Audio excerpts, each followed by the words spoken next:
বিসমিল্লাহির প্রিয় শিক্ষার্থীবৃন্দ, welcome to digital education Bangladesh.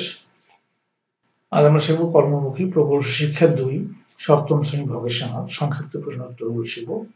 পৃষ্ঠা নম্বর হলো 65। এখানে সংক্ষিপ্ত প্রশ্ন তোমাদের ছিল 4টি। এক নম্বর হচ্ছে সিমেন্টের গুণাগুণগুলো লেখো। উত্তর হচ্ছে সারা বিশ্বের নির্মাণ প্রকল্পে ব্যবহৃত একটি অপরিহার্য বিল্ডিং সামগ্রী।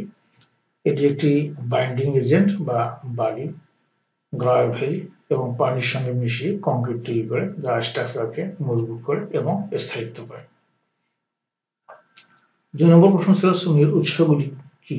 উত্তর হচ্ছে সুমির অস্বাভাবিক উৎসগুলির মধ্যে রয়েছে প্রবাল, সামুদ্রিক শ্বাস, ক্যালসাইট এবং অ্যানকারাইট।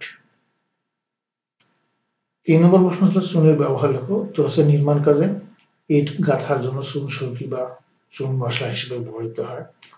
পানির বিশুদ্ধীকরণে পানির অম্লতা দূর করতে চুন ব্যবহৃত হয়। কৃষিকাজে মাটির অম্লতা নিয়ন্ত্রণের জন্য চুন ব্যবহার করা হয়। গৃহস্থলীর কাজে প্রাচীর বা বাড়ির দেওয়ালে রং করার আগে চুনের প্রলেপ ব্যবহার করা হয়। রাসায়নিক শিল্পে বিভিন্ন রাসায়নিক উৎপাদনে চুন কাঁচামাল হিসেবে ব্যবহৃত হয়। এরপরে 4 নম্বর প্রশ্ন এবং সর্বশেষ প্রশ্ন, চুনের ভস্মীকরণ কাকে বলে। ভস্মীকরণ প্রক্রিয়াটি ল্যাটিন শব্দ চুনের দাহন থেকে উৎপন্ন হয়েছে, যা সিমেন্ট তৈরি করার জন্য ক্যালসিয়াম কার্বনেট, চুনাপাথর এবং ক্যালসিয়াম অক্সাইড, চুন এবং কার্বন ডাই অক্সাইডের বিশ্লেষণ করাকে বোঝানো হয় চুনের ভস্মীকরণ।